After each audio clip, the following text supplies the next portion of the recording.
योगियों के साथ पूज्य महाराज जी को श्रद्धा सुमन अर्पित करके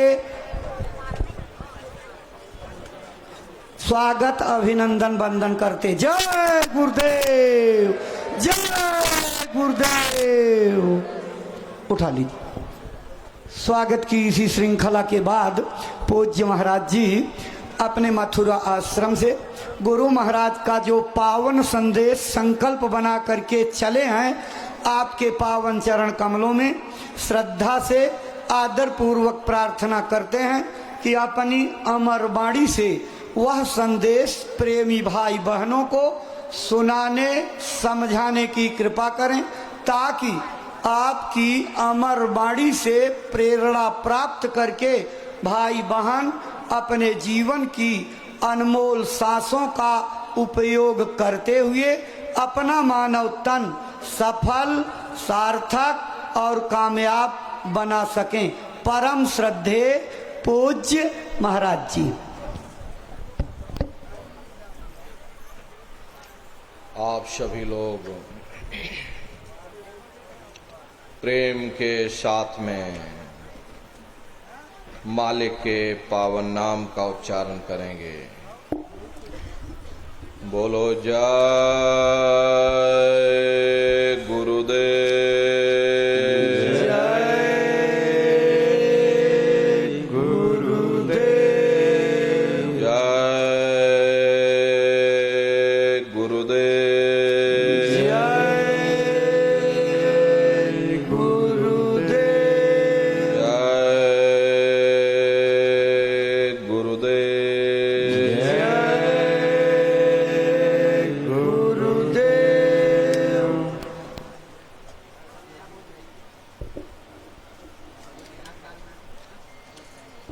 सर्वत्र विराजमान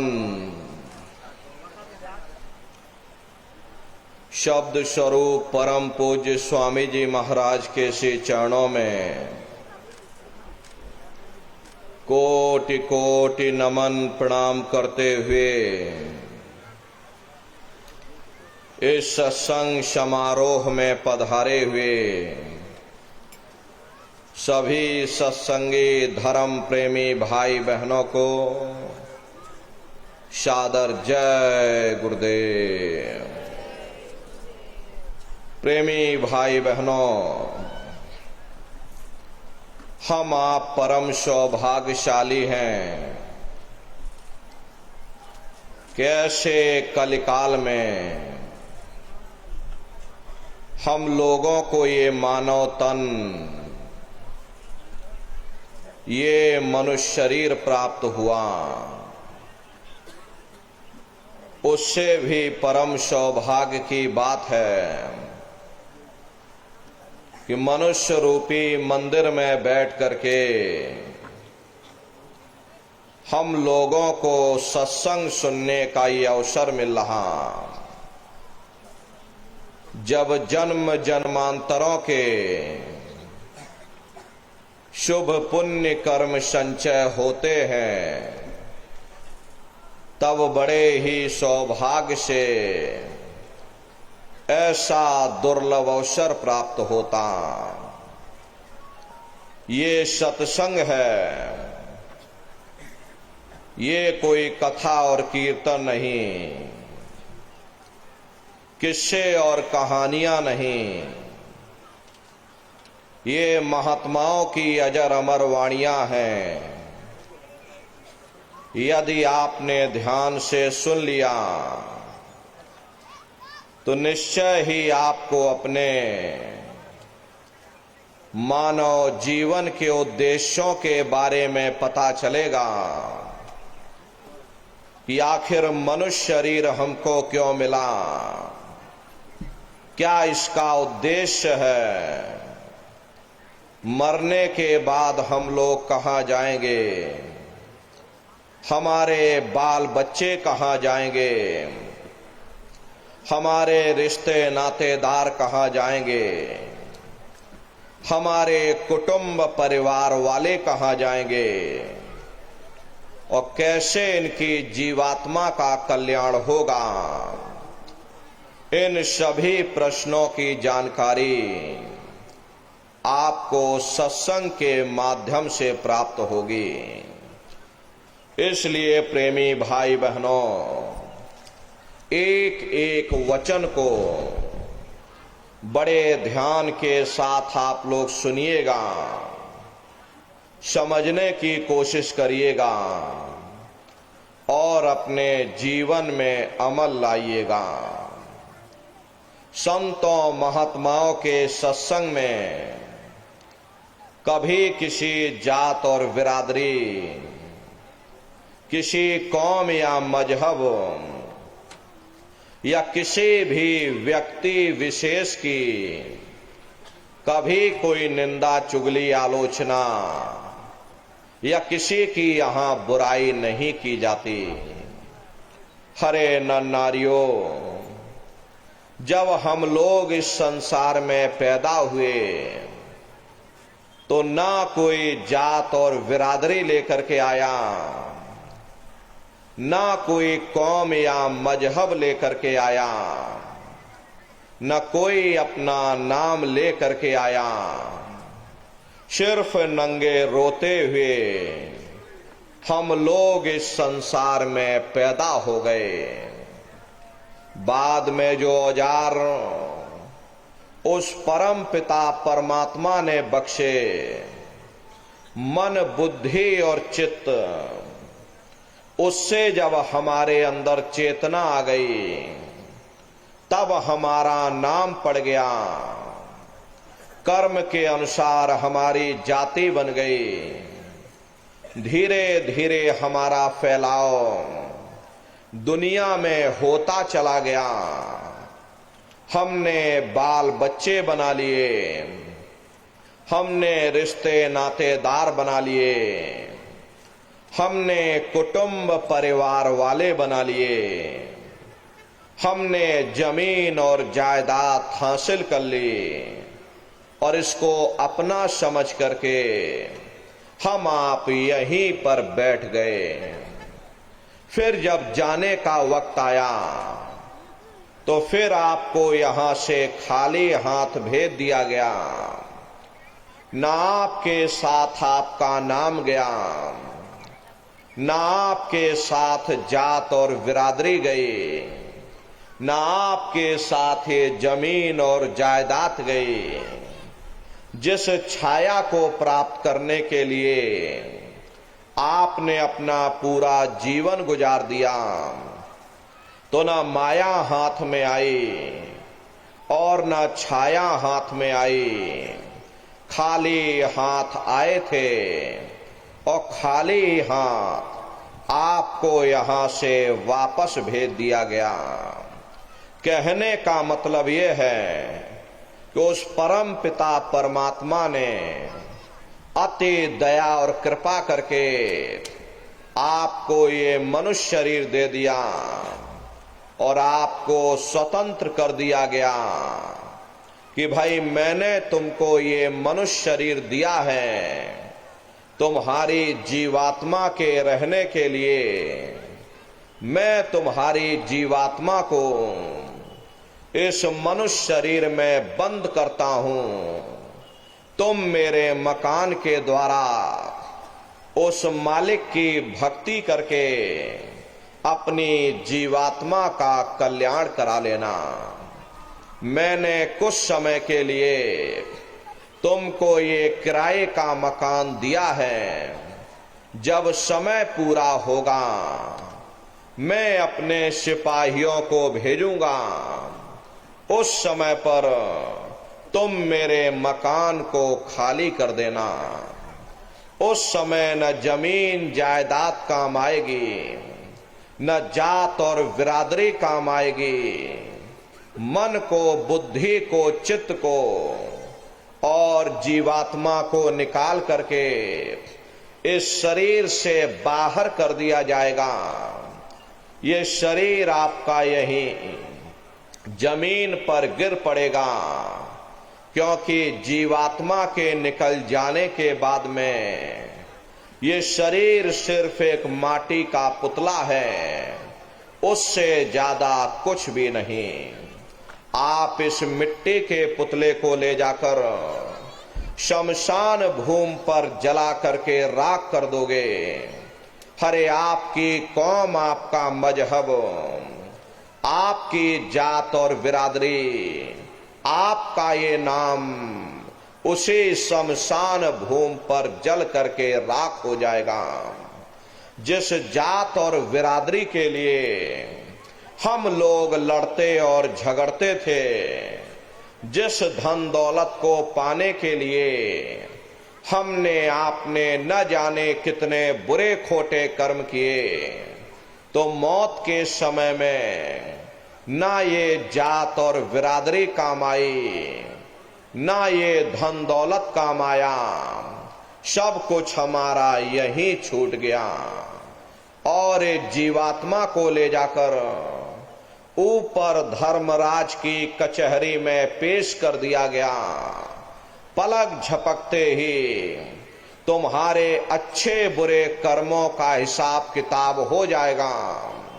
धर्मराज तुमको सजा सुना देंगे, ले जाओ इनको फलाने नरक में डाल दो, क्योंकि मैंने इनको मौका दिया था, मैंने इनको मनुष्य शरीर दिया था कि अब की बार गीता रामायण को पढ़ करके, उन धर्म पुस्तकों को पढ़ करके, किसी संत महात्मा की खोज करके, उनके बताए हुए रास्तों पर चल करके, उस मालिक की भक्ति करके अपनी जीवात्मा का कल्याण करा लेना। इस उद्देश्य के लिए मैंने इनको मनुष्य शरीर दिया था, लेकिन इन्होंने अपना उद्देश्य पूरा नहीं किया।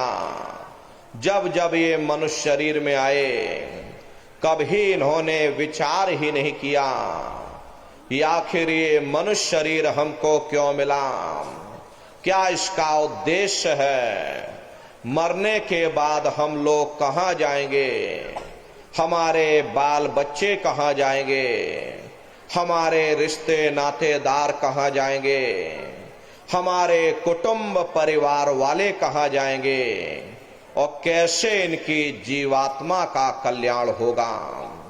ये पराविद्या महात्माओं की पराविद्या है। हम आप इस जड़ संसार में फंस करके उस पराविद्या से अनभिज्ञ हो गए और अपने उद्देश्यों को भूल गए, अपने वादे को हम आप भूल गए।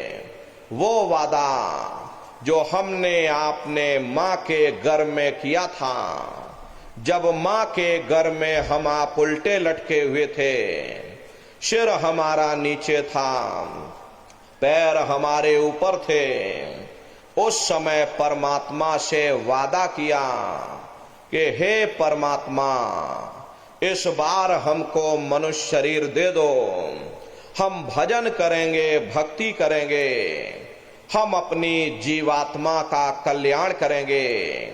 लेकिन मनुष्य शरीर मिलने के बाद में ना आपने भजन किया, ना भक्ति की, बस माया की छाया में फंस करके इस मिथ्या जगत को अपना मान करके हम आप इसी में गोता खा रहे। हरे नर नारियों, इस दुनिया में हित मित भाई बंधु, रिश्ते नातेदार, कुटुंब परिवार वाले, इनमें से कोई भी चीज तुम्हारी जीवात्मा को इस अधोगति से बचा नहीं सकती। हम कौन हैं, हम कहां से आए हैं और हमें जाना कहां है, ये मानव मात्र के लिए एक जटिल प्रश्न बना हुआ है। इस प्रश्न का हल तब तक नहीं होगा जब तक इस धरा भूमि पर कोई संत महात्मा फकीर न मिल जाए। इसीलिए वह मालिक अति दया और कृपा करके संतों महात्माओं को इस धरा धाम पर भेजते हैं। संत महात्मा फकीर यहाँ पर आकर के हम जीवों को समझाने की कोशिश करते कि भाई वो परमात्मा है, वो आपको मिलेगा, जीते जी मिलेगा, इसी मनुष्य शरीर में मिलेगा, इसी मनुष्य शरीर के अंदर जा करके परमात्मा से मिलने का वह एकमात्र दरवाजा है। उस दरवाजे का भेद केवल संतों महात्माओं को ही प्राप्त है। ये दुनिया के लोग, दुनिया की आवाम जनमानस भौतिकता के ज्ञान को पढ़ करके अहंकार में डूबे रहते हैं कि हमसे बड़ा कोई ज्ञानी नहीं।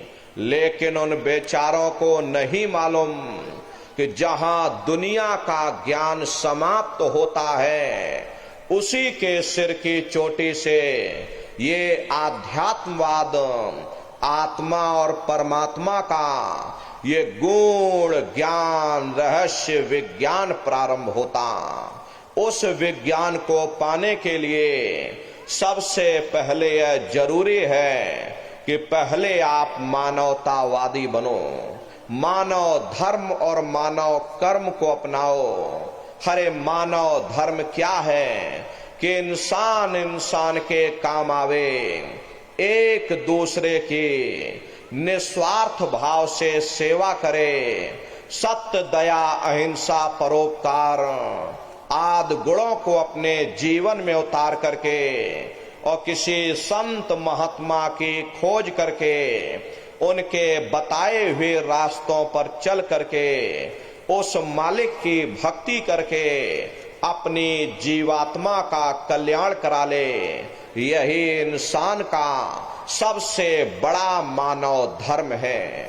लेकिन आज इस कलिकाल में ये दुनिया की आवाम जनमानस विषय विकारों में, शराबों और कबाबों में, मांस और मदिरा में सुख ढूंढने की कोशिश कर रही। ये चरित्र पतन जैसे कार्यों को अपना करके ये आवाम जनमानस कैसे सुखी हो सकती? पहले अपने चरित्र जैसे धन को इकट्ठा करो, क्योंकि चरित्र ही सब कुछ है। चरित्र ही मानव धर्म की पूंजी है। जो इंसान अपने इखलाक ईमान को बरकरार रखता, वही इंसान चरित्रवान है। ये दुनिया भर के रगड़े झगड़े, पिता पुत्र में लड़ाई, आदमी औरत में लड़ाई, घर परिवार में लड़ाई, समाज में लड़ाई, जातियों में लड़ाई, मुल्क में लड़ाई, हरे नर नारियों, ये इंसानों का काम नहीं, ये हैवानों का काम है। इसलिए पहले आप इंसान बनो, चरित्रवान बनो, महात्माओं के समीप आओ।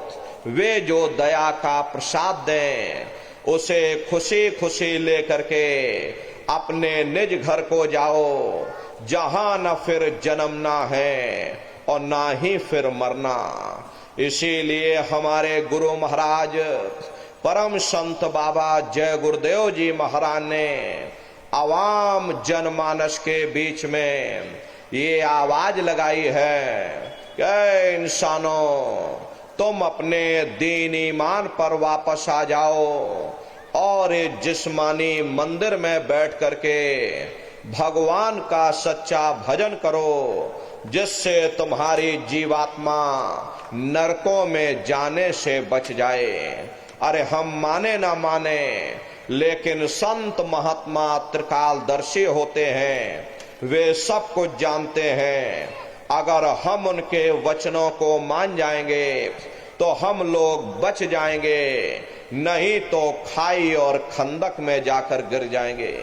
इसीलिए अभी वक्त है उस मालिक से सच्ची प्रार्थना करने का, खुदा के सामने अपने गुनाहों की माफी मांगने का। हरे धर्म मजहब के नाम पर लड़ने झगड़ने का नहीं, जात और बिरादरी के नाम पर लड़ने झगड़ने का नहीं। हमने बहुत लड़ लिया, बड़े बड़े झगड़े और फसादे की, बड़े बड़े नुक्ताचीनी की, सिवाय नफरत के हमको क्या मिला।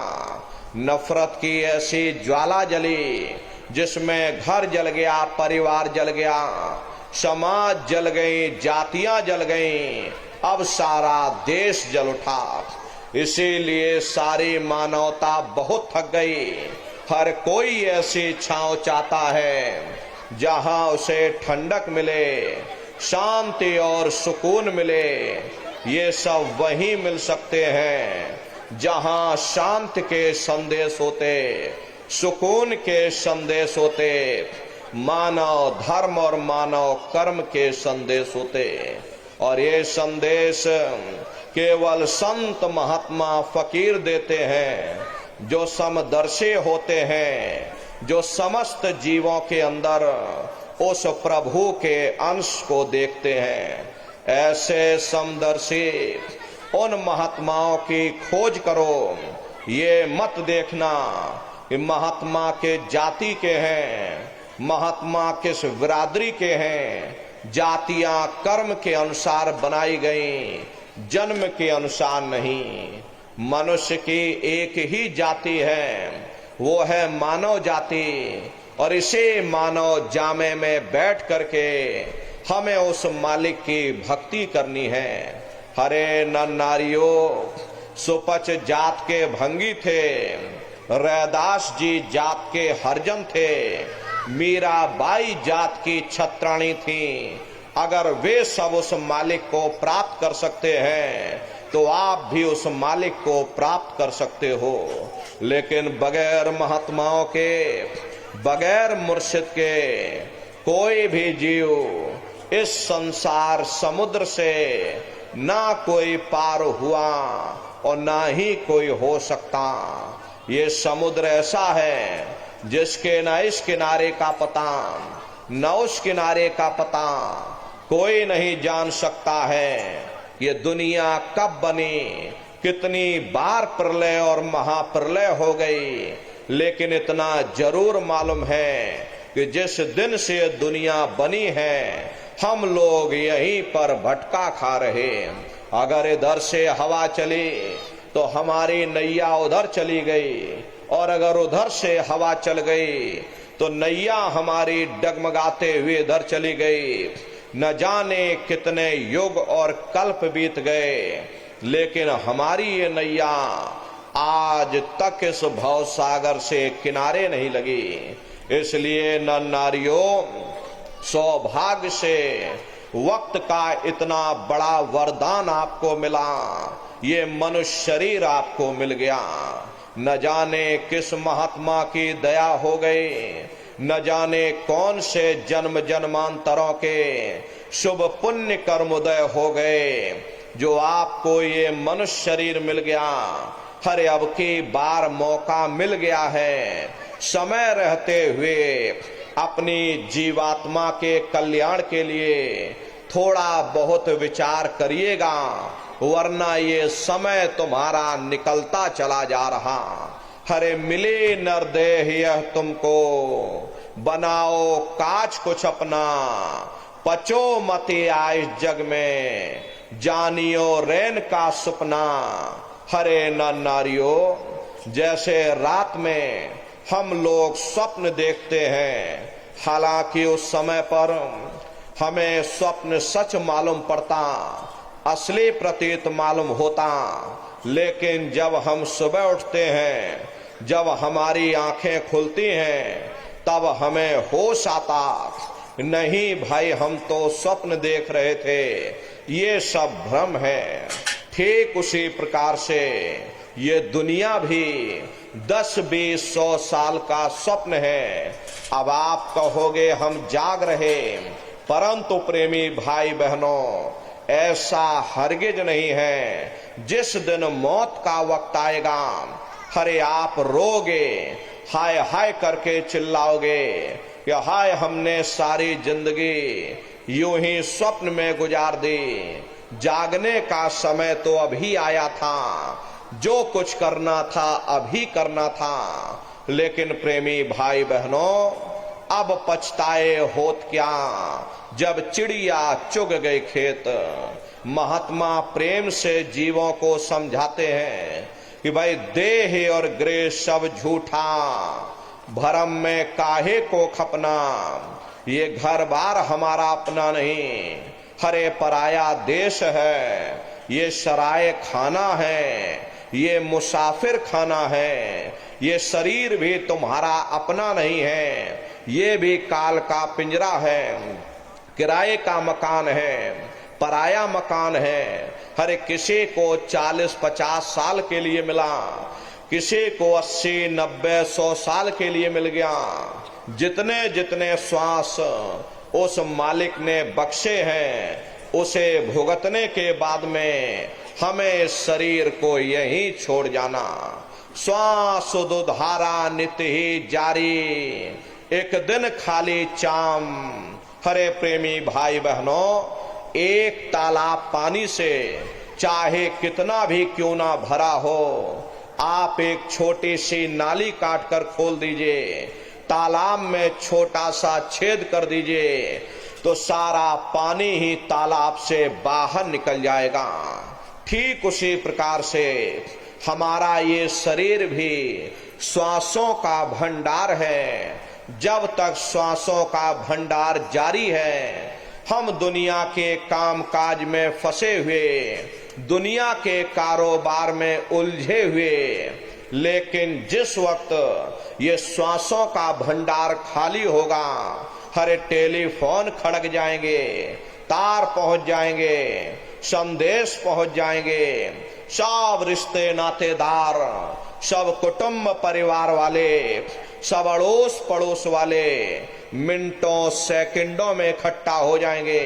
हरे प्रेमी भाई बहनों, मामूली कष्ट नहीं होता, मौत के समय में घन घोर पीड़ा होती है। सहजो बाई ने उस पीड़ा को बयान किया कि सहजो मौत आईया, अंगे अंग दिया तोड़, और हिया जरे छाती फटे, उठे पीर घन घोर।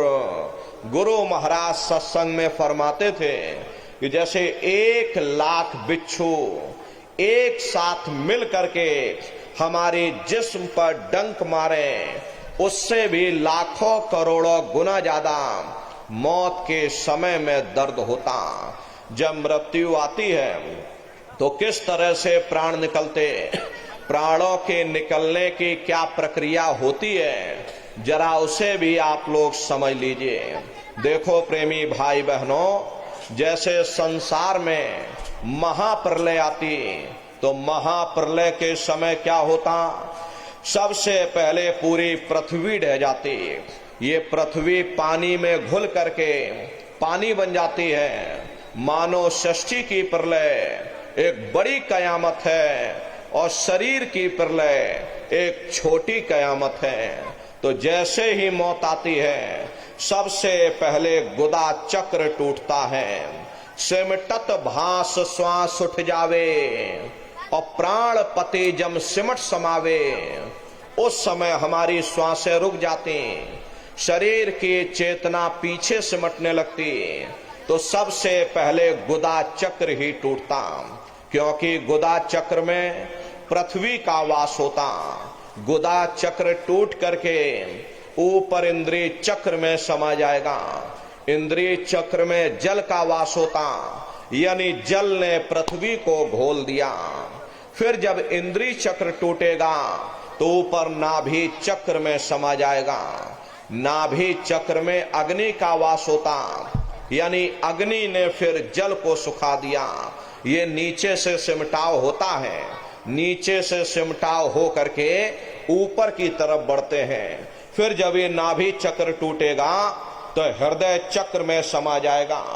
हृदय चक्र में वायु का वास होता, यानी वायु ने फिर अग्नि को अपने में समाहित कर लिया, और इस तरह से वायु आकाश में उड़ गई। जब यह कर्म कला उपजावे और बुद्धि सुरत की आन दबावे, जब यह जीवात्मा पांचों तत्वों को लांग करके जल पृथ्वी अग्नि वायु आकाश पांचों तत्वों को लांग करके ऊपर आती है, तो काल दाढ़ में आन दबानी, और जब ढर के नैनन से पानी, जब काल अपनी दाढ़ में दबाता, उस समय नेत्रों से पानी निकलता, इंद्रियां टूट टूट करके चकनाचूर हो जाती, सब रिश्ते नातेदार खड़े रह जाएंगे, डॉक्टर वैद्य हकीम सब आपको घेरे रह जाएंगे, लेकिन आप अपनी पीड़ा को उस समय अपने मुख से बयान नहीं कर पाओगे, सिर्फ आपके नेत्रों से अश्रु टपकेंगे। हरे यमदूत आते हैं, प्राणों की डोरी को तोड़ देते और जीवात्मा को खींच करके इस शरीर से बाहर कर दिया जाता। और जैसे ही जीवात्मा शरीर से अलग हुई, ये शरीर आपका मिट्टी हो जाता। फिर इस मिट्टी को एक रात अपने घर में कोई रखने को तैयार नहीं होता। आपके कितने भी सगे संबंधी क्यों ना हो, खास नात रिश्तेदार क्यों ना हो, लेकिन एक रात कोई घर में मिट्टी रखने के लिए तैयार नहीं होते। कहते भाई जल्दी करो जल्दी करो, अब इनकी शक्ल देखने में हमको डर लग रहा, जल्दी से बाजार से कफन खरीद के लाओ, जल्दी से लकड़ियां खरीद के लाओ, अरे जल्दी से चिता तैयार करो, इनको घर में से जल्दी से उठा ले जाओ, वहीं शमशान भूमि पर जला देना। ये जो घर में इनके कपड़े लत्ते पड़े हुए, हर इनके कपड़े लत्ते भी उठा ले जाओ, वहीं शमशान भूमि पर जला देना। जिस बिस्तर पर ये लेटे रहे, ये बिस्तर भी अशुद्ध हो गया, अब इनकी छुई हुई चीज हमको घर में एक नहीं चाहिए, इसलिए इनका बिस्तर भी उठा ले जाओ, वहीं शमशान भूमि पर जला देना। लेकिन उसने कोई सोने की अंगूठी पहनी होगी, उसे धीरे से उतार कर जेब में रख लोगे, बस वही एक अशुद्ध नहीं होगा और बाकी सब अशुद्ध हो जाएगा। हरे महात्मा कहते हैं कि भाई कुटुंब परिवार मतलब का, और बिना धन पास नहीं जाए। ये रिश्ते नातेदार, ये कुटुंब परिवार वाले, ये सब स्वार्थ के संगी साथी। हरे नारियों, आज तुम्हारी जेब में पैसा है तो सब जैसे तैसे तुमसे रिश्तेदारियां कायम कर लेंगे। आज जेब खाली हो जाए तो बेटा बाप को बाप कहने के लिए तैयार नहीं होता। आप रोज कचहरियों में मुकदमों का हाल देखते हो। यदि किसी पिता ने बंटवारा करते समय किसी एक बेटे को 1000 रुपया कम दे दिया या 1 बीघा जमीन कम दे दी, तो बेटा बाप का दुश्मन बन जाता, उसे ले जाकर कचहरियों में खड़ा कर देता। अरे अपना यहाँ क्या है, ये स्वार्थ के संगी साथी, कोई तुमको याद करने वाला नहीं। 13 दिन बाद 13वीं मना दोगे, लड्डू पूड़ी पकवान बना करके खिला दोगे, फिर जाने वाले को कोई याद नहीं करता। अभी बूढ़े बुजुर्गों से पूछा जाए कि क्या तुमको तुम्हारे माँ बाप की याद आती है, तो कहेंगे भाई नहीं आती। अरे क्यों नहीं आती, तुम्हारे माँ बाप थे, तुमको पाला पोसा बड़ा किया, खुद भूखे रहे होंगे, तुम्हारा पेट पाला होगा, तुमको तुम्हारे माँ बाप की याद क्यों नहीं आती?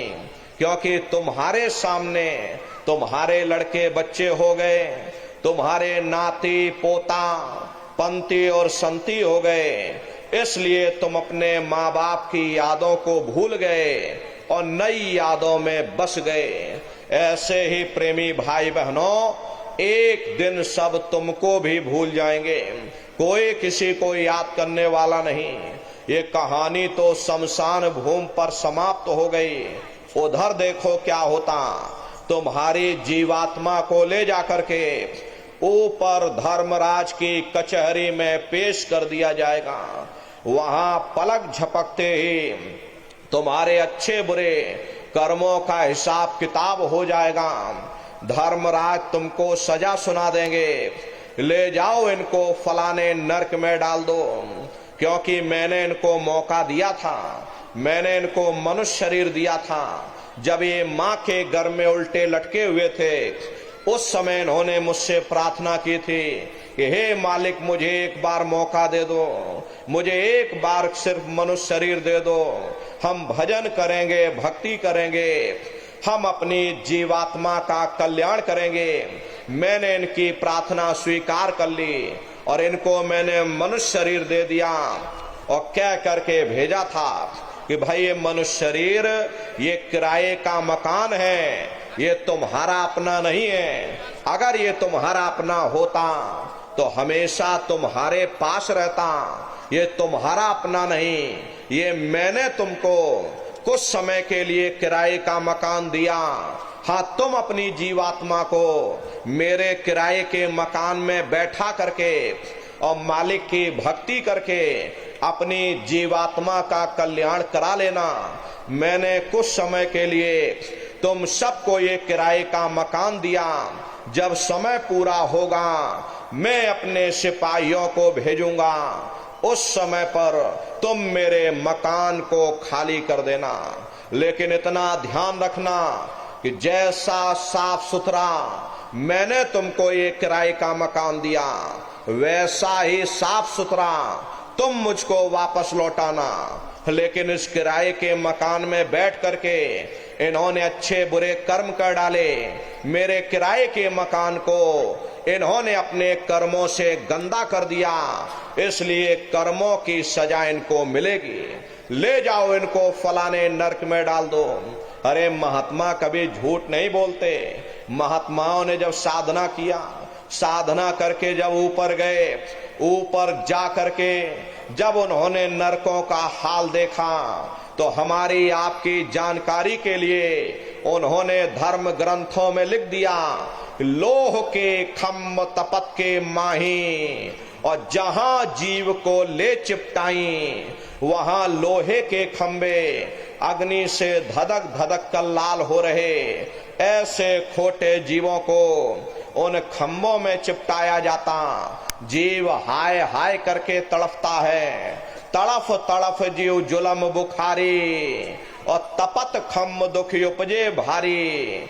असहनी वेदना होती है, असहनी दुख दर्द होता, जीव वहां रोता चिल्लाता रहता।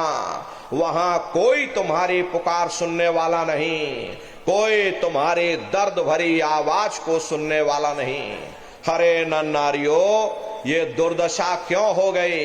क्योंकि हम लोग मनमुखी हो गए, मन के कहे पर चलने लगे। मन के कहे पर चल करके अच्छे बुरे कर्म करने लगे। कर्मों का ये जखीरा अंबार के अंबार हमने अपने सिर पर लाद लिए, आज उन्हीं कर्मों का भोग पा रहे। हरे महात्मा कहते हैं कि भाई नर के अनेक और हैं, कह लग कहूं बखान, दुख भोगते यह जीव जो, जाने जो भोग समान। कहते भाई एक नरक नहीं, ऐसे वहां अनेकों अनेक नरक बने हुए।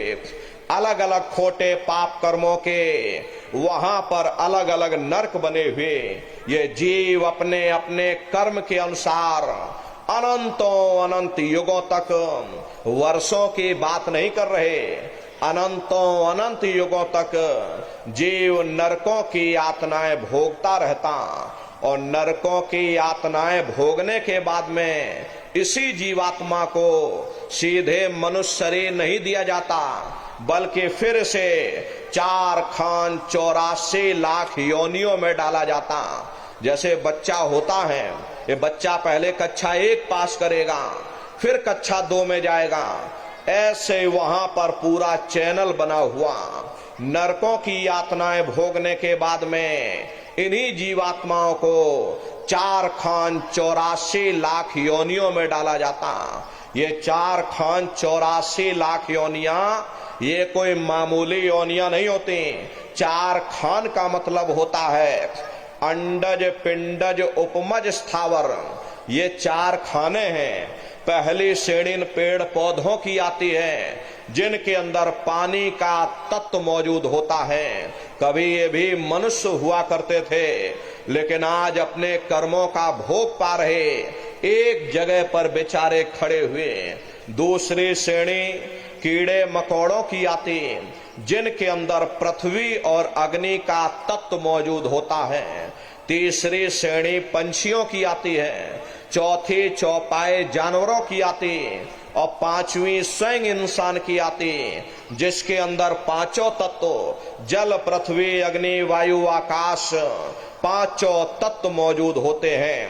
प्रेमी भाई बहनों, ये चार खाने हैं, इनकी अलग अलग कुल 84 लाख योनियां होती हैं। अब आप पेड़ पौधों को देखिए तो एक कपास का पेड़ अलग है, संतरे का पेड़ अलग है, मौसमी का पेड़ अलग है, पीपल का पेड़ अलग है। ऐसे ही अलग अलग प्रजातियों के कीड़े मकोड़े, अलग अलग प्रजातियों के पशु और पंछी, कुल मिलाकर के 84 लाख योनियां हैं। हम दुनिया के जीव नरकों की यातनाएं भोगने के बाद में इन्हीं 84 लाख योनियों में भटका खाते। हरे कई जन्म भय कीट पतंगा, कई जन्म भय मीन कुरंगा, कई जन्म पंखी सरफोयो, कई जन्म है वर वृक्ष जोयो, मिल जगदीश मिलन की वरिया, और चिरंकार्य है देश सजरिया। करोड़ों करोड़ युगों से अरे हम आप नरकों की यातनाएं भोगने के बाद फिर कभी कीड़े पतंगों की योनि में, कभी पेड़ पौधों की योनि में, तो कभी पशु और पंछियों की योनि में भटका खाते। प्रेमी भाई बहनों, कीड़े पतंगों की योनि में, पेड़ पौधों की योनि में और पशु और पंछियों की योनि में 84 लाख योनियों में भटका खाते। 84 लाख योनियों की सबसे जो आखिरी योनि होती है वो गाय और बैल की योनि होती। गाय स्त्री का रूप लेती और बैल पुरुष का रूप लेते। ये 84 लाख योनियों की सबसे आखिरी योनि यानी कि अंतिम पायदान होता है। उसके बाद तब जाकर के हम लोगों को दोबारा फिर से मनुष्य शरीर प्राप्त होता। इसीलिए कहा गया कि बड़े भाग्य मानुष तन पाया, बड़े ही सौभाग्य से हम लोगों को ये मानव तन मिला। बड़े से बड़े देवी देवता भी इस मानव तन को पाने के लिए तरसते हैं, क्योंकि इन 84 लाख योनियों से, उन नरकों से निकलने का केवल एक ही दरवाजा है, वह केवल मनुष्य का शरीर है। इसी मनुष्य मंदिर में बैठ करके हम उस मालिक की भक्ति कर सकते। इसीलिए संतों महात्माओं ने इस पंच भौतिक शरीर को सच्चा हरि मंदिर कहकर याद किया कि हरि मंदिर यह शरीर है और ज्ञान रतन प्रकट होए। ये असली हरि मंदिर है। जब भी वो मालिक मिलेगा इसे हरि मंदिर के अंदर मिलेगा। बाहर से आज तक न कभी किसी को परमात्मा मिला, न भविष्य में कभी मिल सकता। परमात्मा जब भी मिलेगा तुम्हें तुम्हारे अंदर मिलेगा। यही कबीर साहब ने लिखा कि जो तिल माही तेल है, जो चकमक में आग, तेरा साईं तुझ में और जाग सके तो जाग। जिस तरह तिल में तेल होता, पत्थर में अग्नि होती, ठीक उसी तरह से वो मालिक हर एक के घट घट में, हर एक के वजूद के अंदर बैठा हुआ। यही आपकी धर्म पुस्तकों में भी लिखा, फिर भीखा भूखा को नहीं, सबकी गठरी लाल, गिरह खोल नहीं जानसी, ताते भय कंगाल। यानी उस परमात्मा ने इस शरीर के अंदर कोई कमी नहीं रखी, सबके अंदर नाम रूपी अमोलक दौलत रखी हुई। इसीलिए संतों महात्माओं ने इस पंच भौतिक शरीर को सच्चा हरि मंदिर कहकर याद किया। ये असली हरि मंदिर है। परमात्मा जब भी मिलेगा इसे हरि मंदिर के अंदर जाकर मिलेगा। इसे पंच भौतिक शरीर को ईसा मसीह साहब ने टेम्पल ऑफ लिविंग गॉड यानी जिंदा ईश्वर का मंदिर कहा। इसे पंच भौतिक शरीर को गुरु नानक साहब ने नर नारायणी देह कहकर याद किया। ये वो देह है जिसमें नारायण स्वयं विराजमान है। इसे पंच भौतिक शरीर को मुसलमान फकीरों ने कुदरती काबा कहकर याद किया। ये असली कुदरती काबा है। खुदा का दीदार जब भी होगा इसे कुदरती काबे के अंदर जाकर होगा। बाहर से आज तक न कभी किसी को परमात्मा मिला, न भविष्य में कभी मिल सकता। परमात्मा जब भी मिलेगा तुम्हें तुम्हारे अंदर मिलेगा। यही आपके धर्म ग्रंथों में लिखा है कि अरे मोको का ढूंढे रे बंदे, मैं तो तेरे पास में, और ना तीरथ में ना मूरत में, मैं तो हूं विश्वास में। ना मैं तीरथ में मिलूंगा, ना मैं मूरत में मिलूंगा, न अन्य किसी कर्म कांड में मिलूंगा। मैं जब भी मिलूंगा तो मैं तुम्हारे अंदर मिलूंगा। अब सवाल ये उठता है कि आखिर इस हरि मंदिर के अंदर जा करके हम उस परमात्मा को कैसे प्राप्त करेंगे? इसके लिए संतों महात्माओं ने केवल 3 ही साधन बताए। साधन 3 सारिन वर्णे, और साधन सब थोथे मान। इस कलयुग में उस मालिक को पाने के लिए संतों महात्माओं ने केवल 3 साधना बताई। पहला है सुमरन, दूसरा है ध्यान, और तीसरा है भजन। सुमरन कहते उस मालिक को याद करना, ध्यान कहते हैं दृष्टि को एकाग्र करना, और भजन कहते हैं कान में उंगली डाल करके उस शब्द को सुनना, उस नाम को सुनना, उस आवाज को सुनना जो मालिक के घर से आवाज आ रही।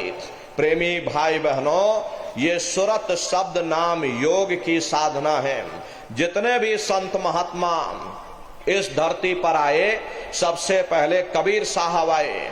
कबीर साहब ने उस मालिक को पाया, सुरत शब्द नाम योग की साधना करके पाया। उन्होंने सुरत शब्द नाम योग की साधना जारी की। उसके बाद गुरु नानक साहब आए। गुरु नानक साहब ने भी सुरत शब्द नाम योग की साधना जारी की। उसके बाद और भी महात्मा आए, कबीर, नानक, दादू दरिया, भीखा, रविदास, पलटू, जगजीवन, गोस्वामी जी महाराज, जिन्होंने घट रामायण बनाई, उन्होंने भी सुरत शब्द नाम योग की साधना जारी की। आपके राजस्थान की धरती पर मीराबाई हुई, सहजोबाई हुई, उन्होंने भी उस मालिक को पाया, सुरत शब्द नाम योग की साधना करके पाया। आप किसी महात्मा का इतिहास पढ़ के देखिए, जितने भी महात्मा उस मालिक को प्राप्त हुए, सुरत शब्द नाम योग की साधना करके पाया। प्रेमी भाई बहनों, ये सुरत शब्द नाम योग की साधना है। इस साधना की 3 क्रियाएं हैं। पहला सुमरन, दूसरा ध्यान, और तीसरा भजन। तो कैसे आप लोग सुमरन करोगे, कैसे आप लोग ध्यान करोगे, और कैसे आप लोग भजन करोगे, बैठ करके अच्छी तरह समझिएगा और फिर घर पर जा करके करिएगा। तो सबसे पहले सुमरन कैसे किया जाएगा? सुमरन करने के लिए एक माला आप लोग ले लेना। ये देखो प्रेमी भाई बहनों,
पकड़ करके आगे का सफर तय करेंगे।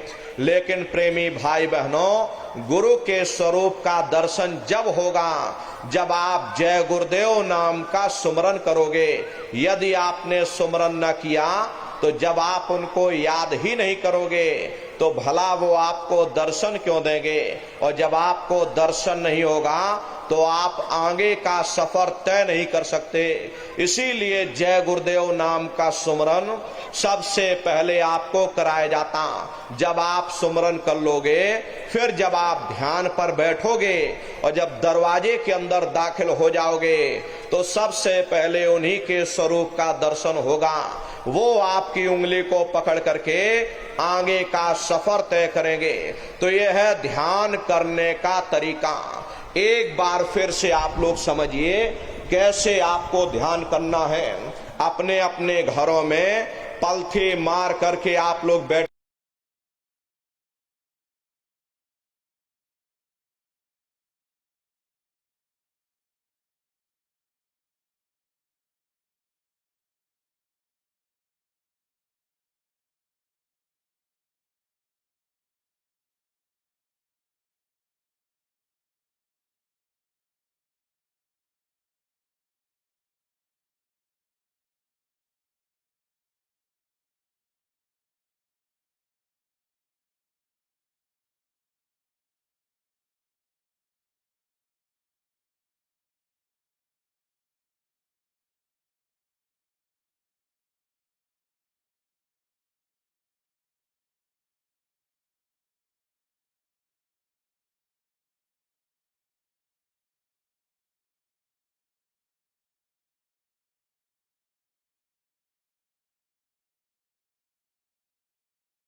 को मुसलमान फकीरों ने कलमा कहा, उसी को ईसा मसीह सा हमने वर्ड या लागस कहकर याद किया, उसी को गुरु नानक शाह हमने अनहद वाणी कहकर याद किया। चीन में जो महात्मा हुए उन्होंने इसको ताओ कहकर याद किया और हिंदू महात्माओं ने इसे देववाणी आकाशवाणी कहकर याद किया। उन अलग अलग महात्माओं ने अपनी अपनी भाषा में हम लोगों को समझाने की कोशिश की कि भाई वो घंटे संग की आवाज तुम्हारे सबके अंदर गूंज रही, वो आपको सुनाई पड़ेगी, लेकिन शुरुआती समय में आपको ऐसा मालूम पड़ेगा कि कहीं बड़ी दूर पर घंटियां बज रही, टन टन टन, लेकिन सुनाई हरेक को पड़ेगी।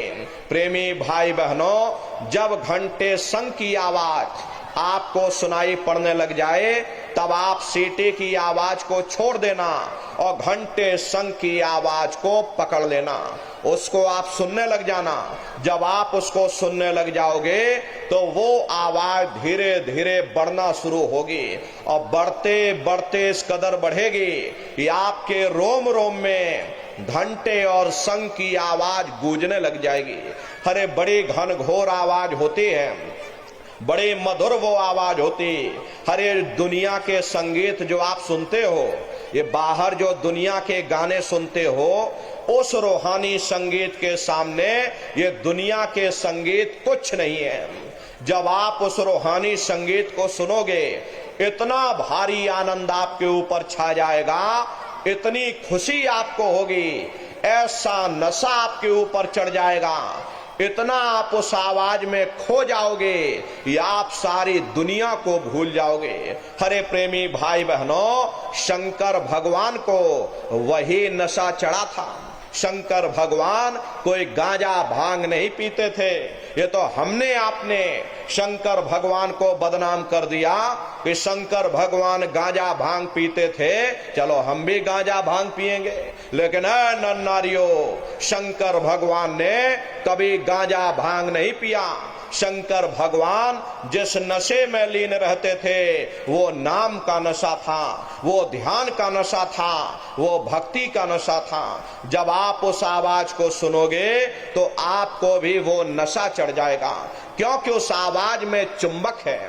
जब आप उस आवाज को सुनोगे तो वो आवाज आपको अपनी ओर खींचेगी और जब खिंचाव होगा तो जीवात्मा का फैला हुआ प्रकाश 9 द्वारों से सिमटने लगेगा। अब ये 9 द्वार कौन कौन से हैं? देखो प्रेमी भाई बहनों, अच्छी तरह समझिएगा। अरे बहुत बड़ा विज्ञान है। दुनिया का विज्ञान जब समाप्त हो जाएगा तो ये विज्ञान प्रारंभ होगा। तो 9 दरवाजे कौन कौन से हैं? 2 आंख, 2 कान, 2 नाक के सुराख, 1 मुंह और 2 मलमूत्र का रास्ता। ये शरीर के 9 दरवाजे हैं। सबसे पहला दरवाजा गुदा चक्र आता है। गुदा चक्र में गणेश जी वास करते। गणेश जी वहां के मालिक हैं। ये 4 दल का कवल है। यहां पर पृथ्वी तत्व पाया जाता। उसके ऊपर इंद्रिय चक्र आता है। इंद्रिय चक्र में ब्रह्मा जी वास करते। ये 6 दल का कवल है। यहां पर जल तत्व पाया जाता। उसके ऊपर ये नाभि चक्र आता। नाभि चक्र में विष्णु जी वास करते। ये 8 दल का कवल है। यहां पर अग्नि तत्व पाया जाता। उसके ऊपर ये हृदय चक्र आता। हृदय चक्र में शिव जी वास करते। ये 12 दल का कवल है। यहां पर वायु तत्व पाया जाता। हरे वास तो वो ऊपरी मंडलों में करते हैं, लेकिन उनका प्रकाश, उनकी किरणें इन चक्रों पर पड़ती हैं। उसी के ऊपर एक कंठ चक्र आता है। यहां पर आद्या महाशक्ति की किरणें पड़ती। ये 16 दल का कवल है। और आप सबसे ऊपर, तुम्हारी जीवात्मा सबसे ऊपर दोनों आंखों के मध्य भाग में बैठी है, जहां पर देवियां बिंदी लगाती हैं और पुरुष जहां टीका लगाते। ये बिंदी और टीका यहां पर इसीलिए लगाया जाता क्योंकि यहां जीवात्मा बैठी उसका श्रृंगार किया जाता। तो ये 10वां द्वार है जहां पर ये जीवात्मा बैठी हुई। इसी 10वें दरवाजे पर बैठ करके जीवात्मा अपने प्रकाश को 9 दरवाजों में फैलाती है, जिससे आपका शरीर चलता, आपके हाथ आपके पैर चलते हैं। जब आप भजन करोगे और घंटे शंख की आवाज को सुनोगे तो उस आवाज में चुंबक है, वो आवाज आपको अपनी ओर खींचेगी। और जब खिंचाव होगा तो जीवात्मा का फैला हुआ प्रकाश 9 दरवाजों से सिमट करके यही 10वें दरवाजे पर इकट्ठा हो जाएगा जहां पर जीवात्मा बैठी हुई। और जैसे ही यहां पर इकट्ठा हुआ तुरंत शब्द जीवात्मा को खींच करके इस शरीर से बाहर कर देगा। फिर आप अपनी आंखों से देखिएगा कि हमारा शरीर ये है, हम ये खड़े। आप अपने शरीर से अलग हो जाओगे। जैसे चिड़िया होती है, चिड़िया घोंसले से निकल करके आसमानों की उड़ान भरती और शाम को फिर अपने घोंसले में आ जाती, ऐसे ही तुम्हारी जीवात्मा इस शरीर रूपी घोंसले से निकल करके ब्रह्मांडों की सैर करेगी, देवी देवताओं के दर्शन करेगी और घूम करके फिर अपने शरीर रूपी घोंसले में वापस चली आएगी। हरे प्रेमी भाई बहनों, ये ब्रह्मा विष्णु महादेव जिनकी सारी दुनिया पूजा करती है, आप सभी लोग ब्रह्मा विष्णु महादेव की पूजा करते हो, लेकिन कभी आपने विचार नहीं किया भाई जिनकी हम पूजा कर रहे आखिर ये कौन है, ये कहां पर रहते हैं, ये क्या काम करते हैं, हर इनके माँ बाप कौन हैं। तो जरा संक्षिप्त में आप लोग समझिएगा कि किन किन मंडलों को पार करते हुए तुम्हारी ये जीवात्मा अपने 5वें मंडल पर यानी कि सचखंड में पहुंचेगी। प्रेमी भाई बहनों, जब आप भजन करोगे और घंटे शंख की आवाज को पकड़ करके शरीर रूपी घोंसले से जब बाहर निकल जाओगे तो उसी घंटे शंख की आवाज को पकड़कर यही जीवात्मा ब्रह्मांडों की चढ़ाई करती है। पलक झपकते यह जीवात्मा खरबों योजन ऊपर चली जाती। ये सूरज चांद सितारों को पार करने के बाद सबसे पहले जो आपको लोक मिलेगा उसे महात्माओं ने शिवलोक कहा। शिवलोक तमोगुणी स्थान है, वहां के मालिक शिव जी हैं, वो पार्वती जी के साथ उस लोक में विराजमान हैं। शिव जी का दर्शन करने के बाद फिर जब आप ऊपर चढ़ोगे उसी के ऊपर आपको ब्रह्मा जी का लोक मिलेगा। ब्रह्मा जी का लोक वो रजोगुणी स्थान है, वहां के मालिक ब्रह्मा जी हैं, वो गायत्री सावित्री और सरस्वती के साथ उस लोक में विराजमान हैं। ब्रह्मा जी का दर्शन करने के बाद फिर घंटे शंख की आवाज को पकड़कर फिर जब आप ऊपर चढ़ोगे उसी के ऊपर आपको विष्णु लोक मिलेगा। विष्णु लोक वो सतोगुणी स्थान है, वहां के मालिक विष्णु जी हैं, उनका बड़ा मनमोहक स्वरूप है। उनके 4 भुजाएं हैं और चारों भुजाओं में शंख गदा पद्म और चक्र सुशोभित हैं। और आप क्षीर सागर में लक्ष्मी जी के साथ विराजमान हैं। ये तीनों देवता ब्रह्मा विष्णु महादेव अपने अपने लोक में बैठ करके राज कर रहे। एक रचयिता है जो हम जीवों को रचता है, एक पालनहार है जो जीवों को पालता है, और एक संहार करता जो जीवों को नष्ट कर देता। एक का काम है घड़े को बनाना, एक का काम है घड़े की सुरक्षा करना, और एक का काम है घड़े को फोड़ देना। इनकी जो माता है वो आद्या महाशक्ति है। ब्रह्मा विष्णु महादेव लोक के ऊपर वो आद्या महाशक्ति का लोक आता। उसी लोक को पार करने के बाद सबसे पहला देश पड़ेगा, या यूं कह लीजिए कि पहली राजधानी पड़ेगी, जिसे महात्माओं ने सहस दल कवल कहा, वो राजधानी है। ये ब्रह्मा विष्णु महादेव के जो लोक हैं उस राजधानी के अंतर्गत आने वाले जिले हैं। जैसे आपके महाराष्ट्र की राजधानी बंबई है, ये नागपुर आपका जिला है, इसी तरह प्रेमी भाई बहनों, वो सहस दल कवल राजधानी है। राजधानी का जो मालिक है वो निरंजन भगवान है।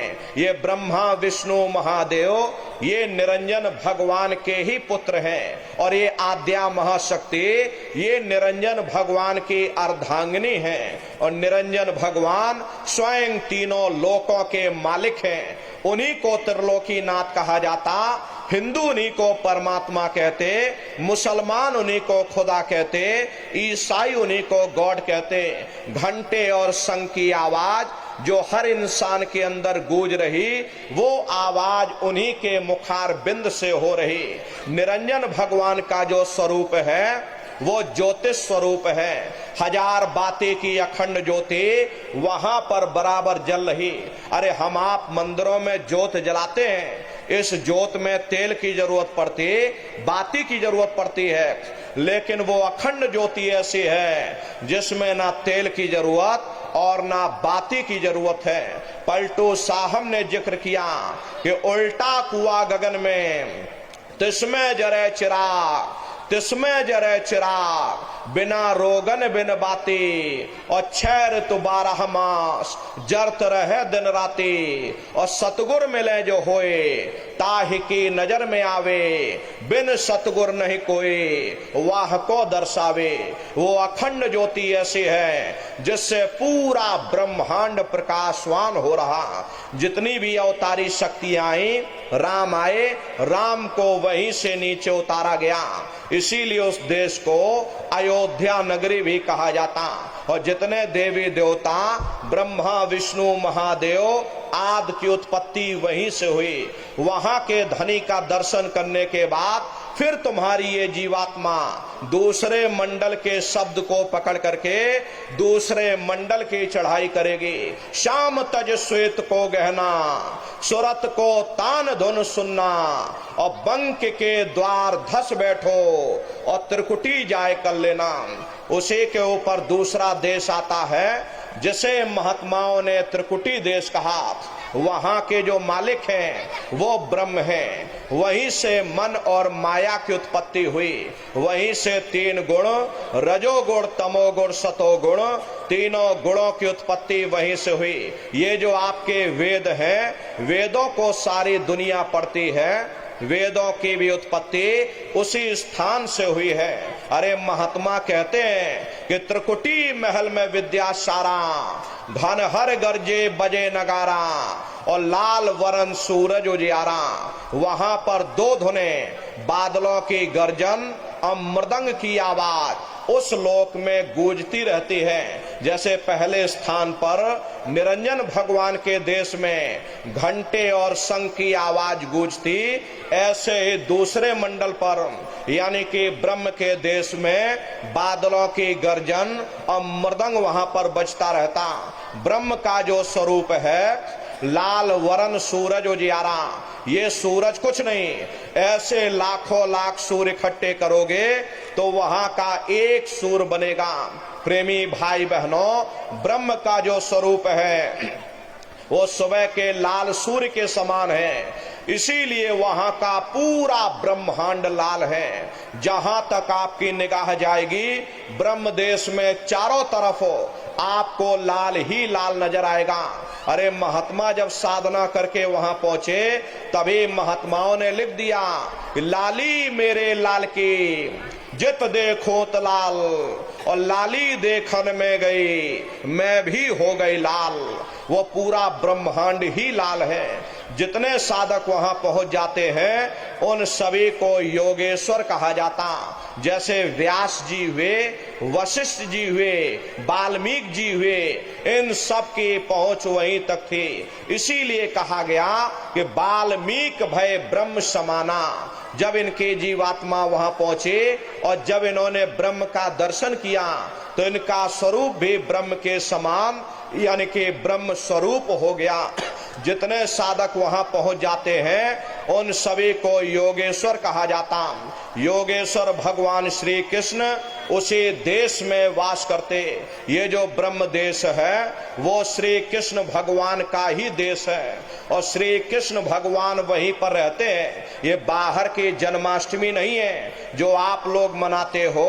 अरे महात्माओं ने कहा था भाई सही मायने में तुम जन्माष्टमी कब मनाओगे, जब तुम्हारी ये जीवात्मा 5 तत्व जल पृथ्वी अग्नि वायु आकाश और 3 गुण रजोगुण तमोगुण सतोगुण 5 तत्व और 3 गुणों से परे हो करके ब्रह्म देश में पहुंच करके जब कृष्ण भगवान का दर्शन कर लोगे तब सही मायने में जन्म अष्टमी मनाई जाएगी। वहां कृष्ण भगवान का दर्शन करने के बाद फिर तुम्हारी जीवात्मा तीसरे मंडल के शब्द को पकड़ करके तीसरे मंडल की चढ़ाई करेगी। आगे पहुंची सुन झंकार ररंकार धुन सुनी पुकार, आगे श्वेत सुन है भाई और मान सरोवर पैठ नहीं। उसी के ऊपर तीसरा देश आता जिसे महात्माओं ने सुन देश कहा, उसी को रारंग देश कहा जाता, उसी को अक्षर और नेति कहा जाता। वहां के जो मालिक हैं वो रारंग पुरुष यानी कि पार ब्रह्म पुरुष हैं। वहां किंगरी और सारंगी 2 धुनें उस लोक में गूंजती रहती। और पार ब्रह्म पुरुष का जो स्वरूप है वो पूर्णमासी के चंद्रमा के समान बड़ा ही मनमोहक स्वरूप है। इसी स्थान पर प्रेमी भाई बहनों एक बहुत बड़ा अमृत का सरोवर बना जिसे महात्माओं ने मान सरोवर कहा। जब तुम्हारी ये जीवात्मा उस मान सरोवर में स्नान कर लेगी तो जन्म जन्मांतरों के मैले पाप कर्म साफ हो जाएंगे। अरे यहाँ के पानी से तुम्हारे कर्मों की सफाई नहीं होने वाली, ये बाहर का पानी तुम्हारे शरीर के मैल को धो सकता, लेकिन जो पापों का मैल है जो अंतःकरण में गंदगी जमा वो जब साफ होगी जब आप तीसरे मंडल पर पहुंच करके उस गंगा में डुबकी लगाओगे। उसमें स्नान करने के बाद ये जीवात्मा हंस रूप हो जाती। हंसन मिले हंसा हो जाए, मिले जो अमी हारा है। जीवात्मा का खुद का प्रकाश उस अमृत के सरोवर में स्नान करने के बाद 16 सूर्य के बराबर हो जाता। तो फिर यही जीवात्मा चौथे मंडल के शब्द को पकड़ करके चौथे मंडल की चढ़ाई करते। 2 पर्वत के संग निहारो भंवर गुफाते संत पुकारो। 2 पर्वतों को पार करने के बाद वो बड़ा सुंदर देश आता जिसे महात्माओं ने भंवर गुफा कहा। वहां के जो मालिक हैं वो सोहंग पुरुष है। वहां बंशी यानी मुरली की मधुर ध्वनियां सदा उस श्लोक में उच्चारण होती रहती। और सोहंग पुरुष का जो स्वरूप है वो दोपहर के सूर्य के समान महाप्रकाशवान स्वरूप है। स्वरूप में अंतर है। पहले स्थान पर निरंजन भगवान का जो स्वरूप है वो ज्योतिष स्वरूप है। दूसरे स्थान पर ब्रह्म का जो स्वरूप है वो सुबह के लाल सूर्य के समान है। तीसरे स्थान पर पार ब्रह्म का जो स्वरूप है वो पूर्णमासी के चंद्रमा के समान है। चौथे स्थान पर सोहंग पुरुष का जो स्वरूप है वो दोपहर के सूर्य के समान महाप्रकाशवान स्वरूप है। वहां के धनी का दर्शन करने के बाद ताके परे धाम सतनामा और 3 बजे सतलोक ठिकाना। सोहंग देश के ऊपर वो 5वां देश आता जिसे महात्माओं ने सचखंड देश कहा। वो सचखंड देश अजर अमर अविनाशी सदा एक रस रहने वाला देश है। वहां न काल है न कर्म है, न दुख है न संताप है, न पुण्य है न पाप है। जो जीवात्माएं वहां पहुंच जाती हमेशा के लिए जन्म मरण के बंधनों से आजाद हो जाती। वहां के जो मालिक हैं वो सतपुरुष भगवान हैं जिनके रोम रोम में खरबों खरब सूरज चांद सितारे प्रकाशवान। वही हमारे आपके सच्चे मालिक हैं, वही हमारे आपके सच्चे पिता हैं। अरे हमको आपको वहीं से नीचे उतारा गया, फिर शब्द को पकड़ करके शब्द शब्द पौड़ी पर चढ़कर और पहुंचो सचखंड सतनाम। शब्द की सीढ़ी हर मंजिल पर लगा रखी। आपने भजन किया, घंटे संग की आवाज को पकड़ा तो आप पहले स्थान पर पहुंच जाओगे। वहीं पर आपको दूसरे मंडल का शब्द सुनाई पड़ेगा, उसे आप पकड़ लोगे तो दूसरे मंडल पर चढ़ जाओगे। ऐसे ही शब्द दर शब्द, मंजिल दर मंजिल ये जीवात्मा अपने देश सचखंड में पहुंच जाती। प्रेमी भाई बहनों, शब्द कब पकड़ में आएगा? जब आप भजन करोगे। और भजन कैसे किया जाएगा? एक बार फिर से आप लोग समझ लीजिए। ये आंख और कान को बंद करिएगा, लेकिन मन को रोकिएगा। ऐसे समय पर तुम्हारा ये मन जरूर भागेगा। अभी आप सत्संग में बैठे हो, शरीर तुम्हारा यहाँ बैठा, लेकिन मन सारे दुनिया में भ्रमण कर रहा। अब किसी को पानी पीने जाना है, मन पानी पीने पहुंच गया। कोई बाल बच्चों को घर में छोड़कर आया, मन बाल बच्चों में पहुंच गया। कोई दुकान दफ्तर छोड़ करके आया, मन दुकान दफ्तर में पहुंच गया। कोई खेती बाड़ी छोड़ करके आया, शरीर यहाँ बैठा, मन खेत में जुताई कर रहा। तो ऐसे भजन से कोई लाभ नहीं होगा। अरे जिन्होंने मार मन डाला उन्हीं को सूरमा कहना, बड़ा बैरी ये मन घट में, इसी का जीत ना कटना। अगर दुनिया में कोई हमारा दुश्मन है, वो केवल हमारा मन है। ये मन रूपी रावण कब मरेगा?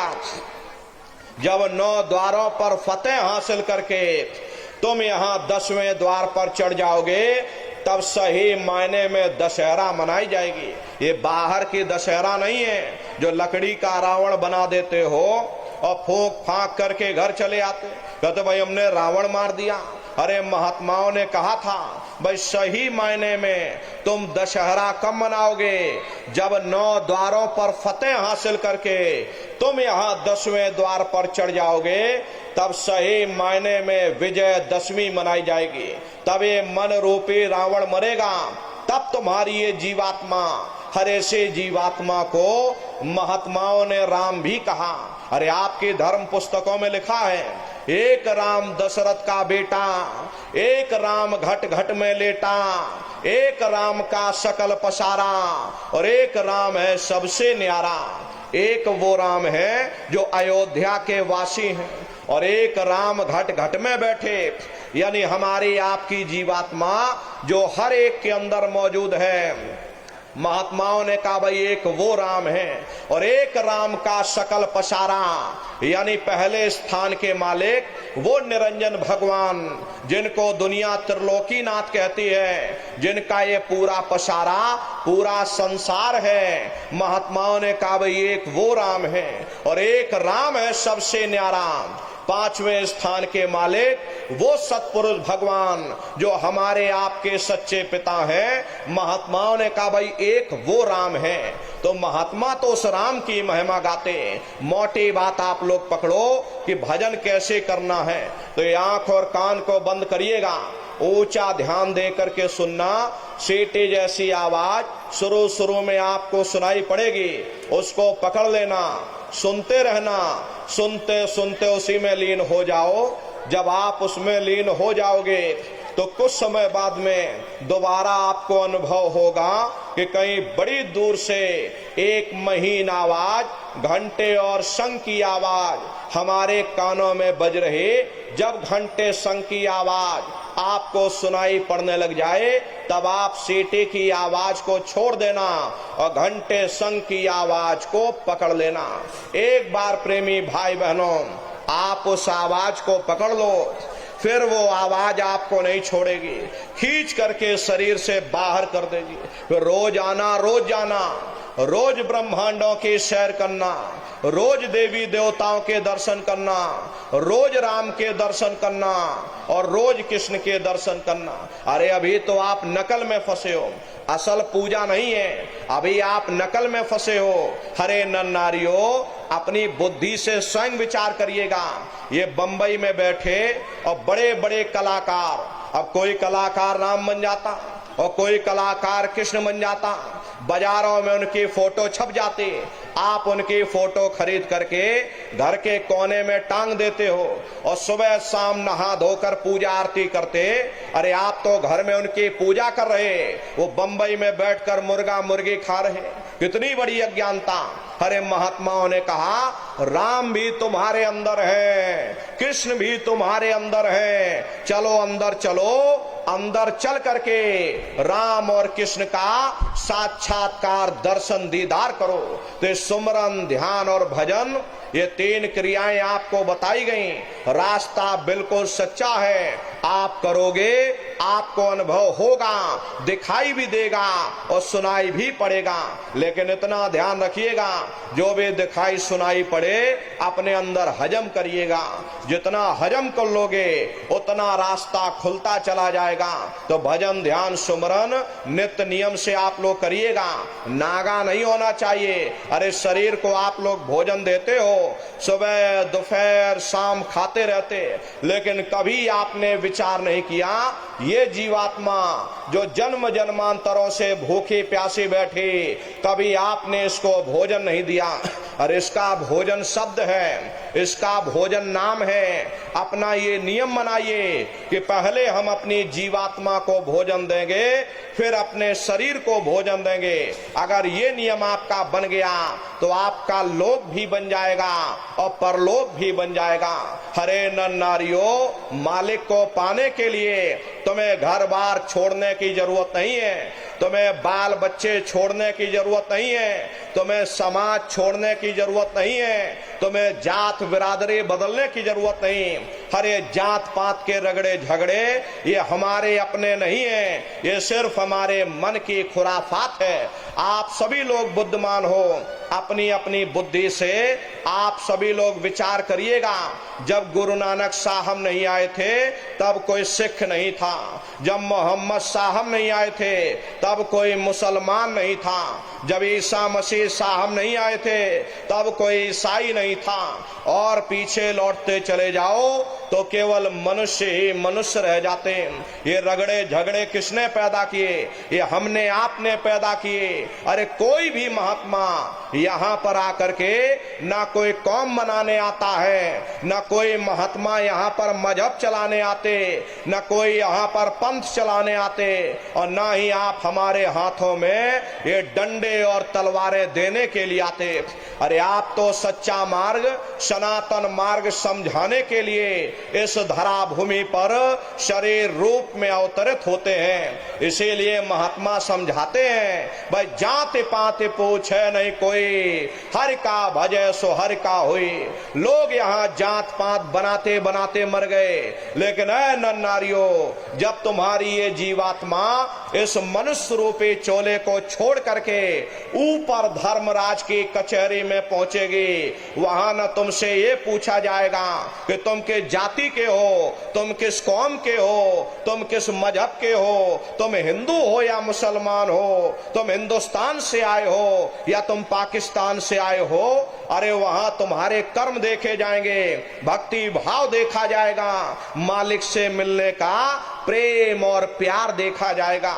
इसीलिए महात्मा कहते हैं, भाई मालिक को पाने के लिए तुम्हें जात बिरादरी बदलने की जरूरत नहीं है, तुम्हें समाज छोड़ने की जरूरत नहीं है, तुम्हें जंगलों पहाड़ों में भटकने की जरूरत नहीं है, तुम्हें साधु सन्यासी और बाबा बनने की जरूरत नहीं। अरे भाई तुम अपने अपने घर परिवार में रहो, अपने अपने बाल बच्चों के साथ रहो, मेहनत और ईमानदारी से काम करो, और 24 घंटे में घंटा 2 घंटा अपनी जीवात्मा के कल्याण के लिए सुरत शब्द नाम की कमाई यानी कि सुमरन, ध्यान और भजन करिएगा। हरे नर नारियों, यही दौलत तुम्हारे काम आएगी, बाकी सब यहीं पड़ा रह जाएगा। सुई की एक नोक भी तुम्हारे साथ में जाने वाली नहीं है। अरे बड़े बड़े राजे महाराजे आए, सारी जिंदगी उन्होंने ये किला बनाते बनाते गुजार दिया। आज उनके किलों को जाकर देखो, आज खंडहर बने पड़े हुए विश्व विजेता सिकंदर सारी दुनिया पर राज करने का ख्वाब देखता था, वो भी मुट्ठी खोल करके चला गया। कोई क्या साथ लेकर जाएगा? जो चीज तुम्हारे साथ में जाने वाली वो केवल परमात्मा की भक्ति है। इसलिए प्रेमी भाई बहनों, वो दौलत कमा लो जो अंत समय में तुम्हारे काम आवे, वरना ये समय तुम्हारा निकलता चला जा रहा। ये श्वासों की पूंजी दिन प्रतिदिन कम होती चली जा रही। अरे हम लोग कहते हैं कि भाई हमारी उम्र बढ़ रही, अरे आपकी उम्र बढ़ नहीं रही, आपकी उम्र दिन प्रतिदिन घटती चली जा रही। ये चंद श्वासों की पूंजी जो ले करके आप लोग बैठे हो, ये दिन प्रतिदिन कम होती चली जा रही। एक समय ऐसा आएगा ये बुलबुला तुम्हारा फूट जाएगा, ना जाने तुमको दोबारा मनुष्य शरीर मिले ना मिले। अरे भटकते रह जाओगे नरकों और चौरासियों में। इसलिए प्रेमी भाई बहनों, अहो भाग्य है आपका, आपको ये मनुष्य शरीर मिल गया। इस मनुष्य रूपी मंदिर में बैठ करके वो आत्म धन कमा लो, वो रूहानी खजाना कमा लो, जिससे तुम्हारी जीवात्मा का कल्याण हो जावे। तो सुमरन, ध्यान और भजन नित्य नियम से आप लोग करिएगा और सभी लोग शाकाहारी रहना, क्योंकि हमारे गुरु महाराज ने शाकाहार पर विशेष जोर दिया। गुरु महाराज हमारे कहते थे, ए बच्चा तुम लोग शाकाहारी रहना, शाकाहार का प्रचार करते रहना, इसी से देश और दुनिया में भारी परिवर्तन होगा। हरे नर नारियों, परिवर्तन कोई कानून बनाने से नहीं होता, परिवर्तन कोई आंदोलन करने से नहीं होता, परिवर्तन कोई तोड़फोड़ करने से नहीं होता। परिवर्तन तब होता है जब लोगों के विचार बदलते, लोगों की भावनाएं बदलती। विचार जब बदलेंगे जब लोगों का खान पान शुद्ध होगा। देसी कहावत है, जैसा खाए अन्न वैसा होए मन। जब इंसान पशुव्रती भोजन करेगा उसकी बुद्धि स्वतः ही पशुओं जैसी हो जाएगी, सोच विचार उसका चिंतन स्वतः ही पशुओं जैसा हो जाएगा। फिर जिस शराब के नशे में माँ बहन बेटे की पहचान खत्म हो जाए, उस शराब को पी करके यह कैसे पता चलेगा कि क्या अच्छा और क्या बुरा है? यही कारण है कि आज घर समाज में ये दुनिया भर के अत्याचार और दुनिया भर के व्यभिचार फैले हुए। अरे हम लोग मंदिर बनवाते हैं, उन मंदिरों में नहा धो करके जाते, कहते भाई परमात्मा के रहने की जगह है, हमको नहा धो करके जाना चाहिए, फूल अगरबत्ती ले जाना चाहिए। कोई उन मंदिरों में कूड़ा कचड़ा नहीं डालता। अगर कूड़ा कचड़ा डालोगे तो आपस में लाठियां चल जाएंगी। फिर ये जो हरि मंदिर है, ये पंच भौतिक शरीर जिसे महात्माओं ने हरि मंदिर कहा, अरे इसमें तुम हाड़ मांस के लोथड़े डालते हो, इसमें तुम शराब के कतरे डालते हो। अपने बनाए हुए ईट गारे के मंदिर की तुम कद्र करोगे और परमात्मा के बनाए हुए इस हरि मंदिर को तुमने जीते जी कब्रिस्तान बना दिया तो सख्त सजा मिलेगी। अरे महात्माओं ने लिखा है कि तिल भर मच्छी खाई के कोटि गऊ दे दान और काशी करवट जा मरे निश्चय नरक निदान। यदि तिल भर भी मच्छी खाकर फिर चाहे कोटान कोट गऊओं का तुम दान करो और काशी में जाकर के और मत्था रगड़ते रगड़ते अपनी पूरी जिंदगी तुम वहां पर गुजार देना, फिर भी तुमको तुम्हारे गुनाहों की सजा मिलेगी। कोई बच नहीं सकता, क्योंकि ये कर्म भूमि है। यहां तुम जैसा कर्म करोगे वैसा ही फल तुमको मिलेगा। देखिए इस कर्म भूमि पर कृष्ण भगवान तक नहीं बच पाए। उस समय बाली को छिप करके बाण मारा, वही बाली कृष्ण अवतार में बहेलिया बन करके आ गया। कृष्ण भगवान के पैरों में पद्म चमकता था, हिरण की आंख समझ करके और बहेलिये ने निशाना मार दिया। जब पास में आकर के देखा कृष्ण भगवान थे, अफसोस करने लगे, लेकिन कृष्ण भगवान ने उसको समझाया कि इसमें तुम्हारा कोई दोष नहीं, उस समय हमने तुमको मारा, आज तुमने हमको मार दिया। हमारा तुम्हारा दला बदला पूरा हो गया। कर्म प्रधान विश्व रच राखा, जो जस करे सो तस फल चाखा। ये कर्मों का ऐसा देश है, यहाँ तुम जैसे बीज बोगे वैसी फसल काटोगे। इसलिए प्रेमी भाई बहनों, आप सभी लोग शाकाहारी रहिएगा। शाकाहार का प्रचार अपने अपने क्षेत्रों में बराबर आप लोग करते रहना। अरे धर्म का प्रचार है। हरे नर नारियों, सतयुग कैसे आएगा, राम राज कैसे आएगा? राम राज कोई भाषण देने से नहीं आने वाला। राम राज जब आएगा जब आप लोग धर्म का प्रचार करोगे, और धर्म का प्रचार करने की जिम्मेदारी हम सभी प्रेमी भाई बहनों की है, क्योंकि हम सभी लोग अपने गुरु के जलाए हुए चिराग हैं। अगर एक एक चिराग एक एक गांव में पहुंच जाएगा, ये पूरा गांव प्रकाशवान हो जाएगा, ये पूरा समाज प्रकाशवान हो जाएगा। इसलिए प्रेमी भाई बहनों, अपने गुरु के संदेशों को जन जन के बीच में पहुंचाने की जिम्मेदारी हम सभी प्रेमी भाई बहनों की है। गुरु महाराज कह करके गए कि बच्चा गांव गांव में तुम भजन केंद्र की स्थापना करो, गांव गांव में लोग भजन करने लग जाएं, गांव गांव के लोग शाकाहारी हो जाएं, गांव गांव के लोग सदाचारी बन जाएं, गांव गांव में सत्संग होने लग जाए, आंखों में माँ बहन बेटी की पहचान कायम हो जाए। जब हमारा गांव बदल जाएगा, ये पूरा समाज बदल जाएगा, निश्चय ही कलयुग में सतयुग आ जाएगा। इसलिए प्रेमी भाई बहनों, धर्म के प्रचार में आप सभी लोग अपना अपना योगदान दीजिएगा।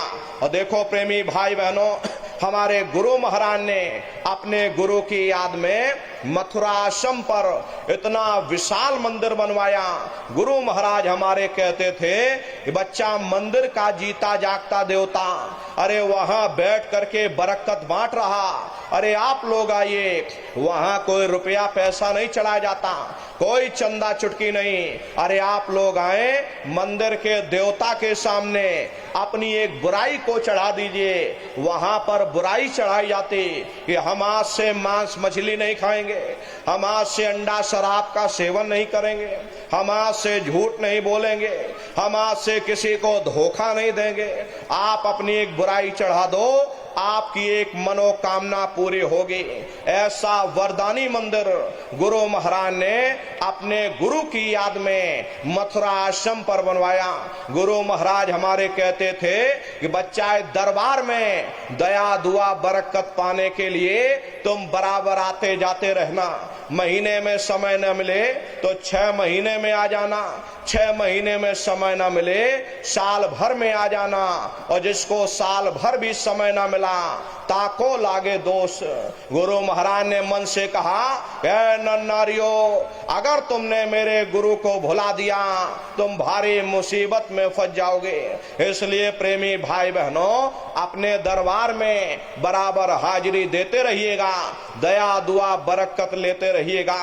देखिए, होली का कार्यक्रम 7, 8, 9 मार्च, ये 3 दिवसीय होली का कार्यक्रम मथुरा आश्रम पर मनाया जाएगा। तारीख आप लोग याद रखिएगा, 7, 8 और 9 मार्च, ये 3 दिन का होली का कार्यक्रम होगा।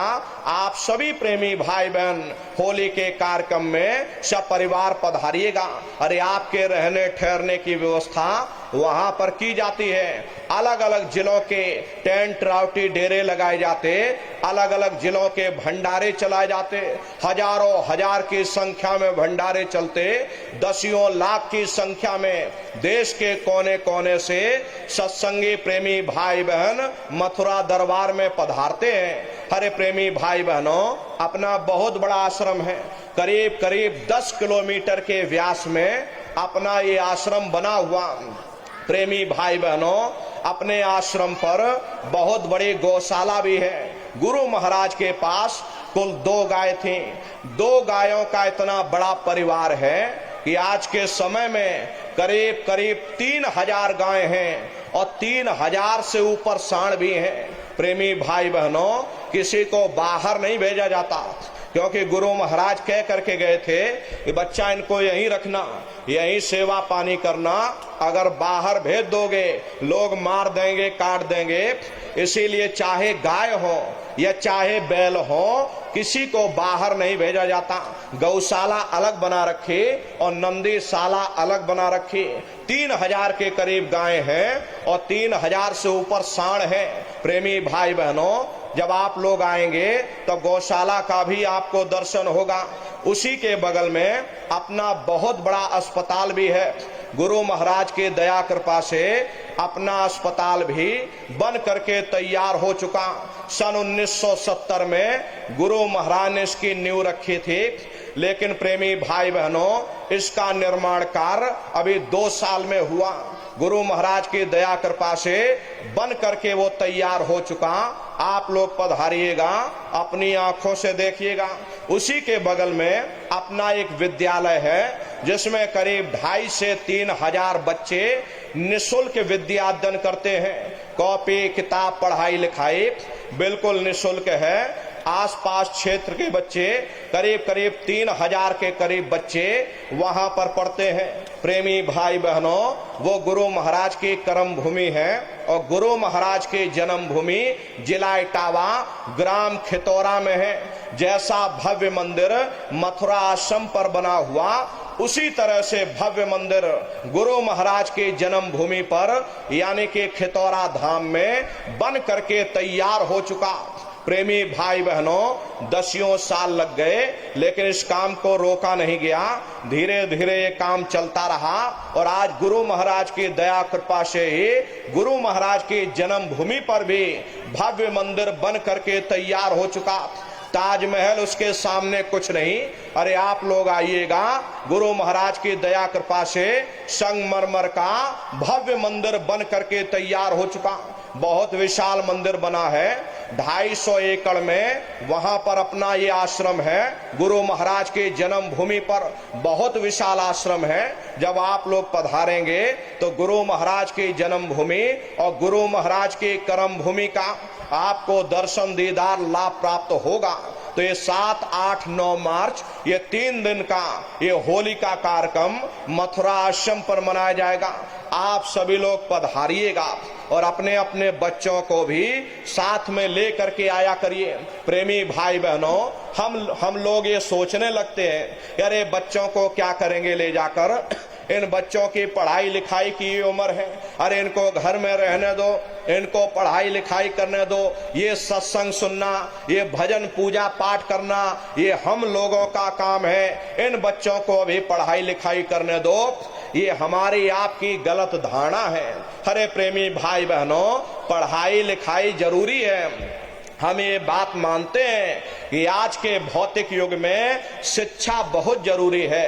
अरे हमको भी गुरु महाराज ने पढ़ाया लिखाया। हम भी पहले 10वीं किए और 10वीं के बाद फिर हमने 12वीं किया, 12वीं के बाद फिर हमने बीए किया और बीए करने के बाद फिर हमने एलएलबी किया। एलएलबी करके वकील बने। गुरु महाराज ने हमको भी पढ़ाया लिखाया, लेकिन पढ़ाई लिखाई के साथ साथ अच्छे संस्कार भी जरूरी है। और संस्कार कोई एमए बीए की डिग्री करने से नहीं पढ़ते, संस्कार कोई डिप्लोमा करने से नहीं पढ़ते। अगर एमए बीए की डिग्री करने से बच्चों के अंदर संस्कार पड़ जाते तो हिंदुस्तान में इतने वृद्धाश्रम न खोले गए होते। अरे संस्कार पढ़ेंगे महात्माओं के वचनों से, संस्कार पढ़ेंगे सत्संग के माध्यम से। ये बच्चे देश के भविष्य हैं। एक अच्छे समाज के निर्माण के लिए बच्चों के अंदर अच्छे संस्कार डालना ये समय की बहुत बड़ी मांग है। इसलिए प्रेमी भाई बहनों, अपने अपने बच्चों पर विशेष आप लोग ध्यान दीजिएगा। ये बच्चे कच्चे घड़े हैं। अरे इनको आप बचपन से तैयार करिए, इनको अच्छी शिक्षा देना, इनको अच्छे संस्कार देना, खुद भी भजन करना, बच्चों को भी भजन ध्यान सुमरन पर बैठाना, इनको सत्संग में लाते ले जाते रहना, इनको गुरुदरबार में लाते ले जाते रहना। अरे तुम्हें पूरा भरोसा हो जाएगा, नहीं हमारे चले जाने के बाद हमारे बच्चे संसार में नहीं भटकेंगे बल्कि अपने दरबार से जुड़े रहेंगे। ये बहुत बड़ा भरोसा और यकीन होता। इसलिए प्रेमी भाई बहनों, अपने अपने बच्चों पर विशेष आप लोग ध्यान दीजिएगा। यही बच्चे, इनके अंदर अच्छे संस्कार पड़ जाएंगे तो यही बच्चे बड़े होकर के माँ बाप का नाम रोशन करेंगे, घर और समाज का नाम रोशन करेंगे। इसलिए प्रेमी भाई बहनों, अपने अपने बच्चों के साथ, इष्ट मिष्ट परिवार वालों के साथ आप सभी प्रेमी भाई बहन होली के कार्यक्रम में सब परिवार सादर आमंत्रित हैं। आप लोग पधारिएगा। शाकाहारी का